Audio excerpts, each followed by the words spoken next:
شورائے کشمیری ثقافت کی chairman, doctor یوسف خشک صاحب چیئرمین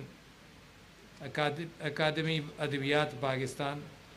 جناب احسان اکبر صاحب، جناب امجد اسلام امجد صاحب، پیرزادہ قاسم صاحب اور سب بزرگ اور شعراء، آل پارٹیز حریت کانفرنس کے لوگ، منجمد خواتین و حضرات،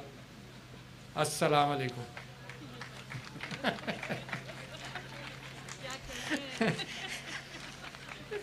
اچھا، میں آپ سب لوگوں کا مشکور ہوں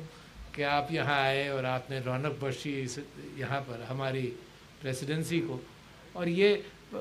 بڑا ضروری کیفیت ہے کہ پاکستان کے اندر یہ روایت مشاعروں کی دوبارہ سے شروع ہو، جو ہماری تہذیب کے اندر، ہماری ثقافت کے اندر، ہماری سیاست کے اندر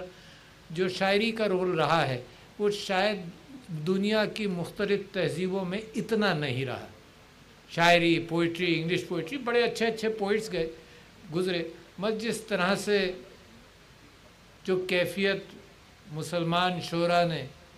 اور خاص طور پر ہندوستان پاکستان کے اندر جو پیدا کی، جو جوش جذبہ پیدا کیا، تو وہ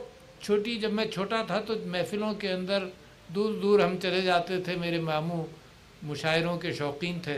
تو وہاں جاتے تھے اور بڑا لطف آتا تھا، مگر وہ کم ہوتا جا رہا ہے۔ تو میں سمجھتا ہوں یہ بڑا ضروری کہ یہاں پر ہوا، مشاعرہ ہوا، اور کشمیر کے حوالے سے یہ جو تلوار کی دھار پر رقص ہے، اتنا مجھے پسند آیا، اس کے آداب کی پاسداری رہے، رقص جاری رہے، یہی کیفیت کشمیر کے حوالے سے۔ اور مجھے ایک چیز یاد آئی، اور آپ جیسی محفل کے اندر اس بات کا ذکر کر سکتا ہوں، اور چند دنوں سے یاد زیادہ آ رہی تھی کہ یہ جو ہیومن وار کا ایک کانسیپٹ پیدا ہوا، اس کو سب سے پہلے لیو ٹالسٹائے نے پہچانا۔ وہ جنگ کے اندر بھرتی ہوا، روس کی طرف سے جنگ لڑنے گیا، اور اس نے یہ دیکھا کہ جنگ، لاشیں گری ہوئی ہیں، ایک دن سفید جھنڈا اٹھا لیا، سیز فائر ہو گیا، لاشوں کو دفنایا، دوسروں کی بھی مدد کی، اور پھر جیسے ہی سیز فائر کا جھنڈا اترا پھر لاشیں گرانی شروع کر دیں۔ تو آج کل کے زمانے کے اندر یہ ایسی کیفیت ہے کہ لڑتے رہو، مرتے رہو، زیادہ نہیں مگر، اور مسئلہ حل نہیں کرنا، مستقل امن کی طرف نہیں جانا جب تک کوئی چیز زبردستی فورس نہ کی جائے، بلکہ امن کے خلاف، یعنی مشرق وسطیٰ کا جو آپ حال دیکھتے ہیں تو افسوس ہوتا ہے کہ وہ قومیں جو جنگ عظیم کے اندر کروڑوں لوگوں کی اموات دیکھ چکی ہیں،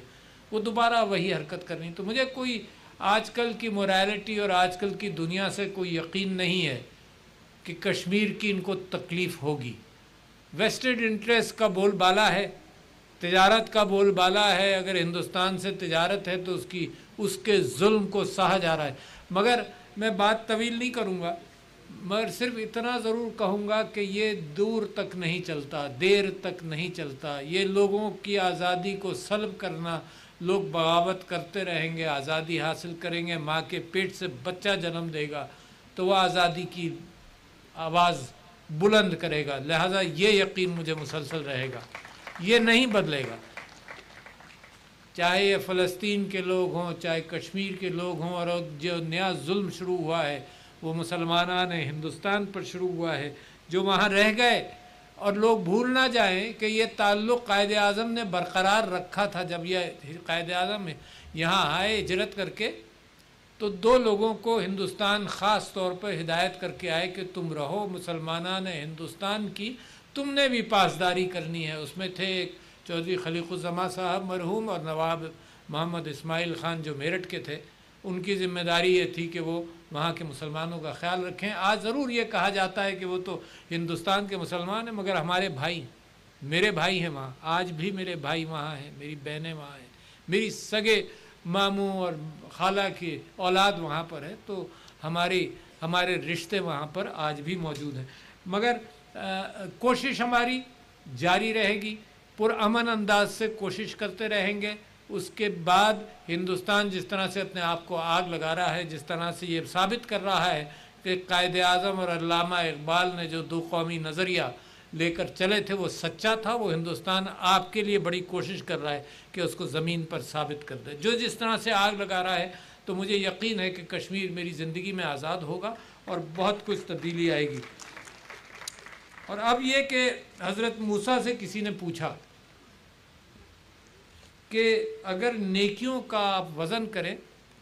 تو نیکیاں کس طرح سے 10 حصے ہوں تو نیکیاں کس طرح سے آپ سمجھتے ہیں لگیں گی. تو حضرت موسیٰ نے یہ کہا کہ ایک تو مختلف نیکیوں کے لیے ہے اور 9 نیکیاں خاموشی میں ہیں. تو شکریہ خواتین و حضرات. السلام علیکم.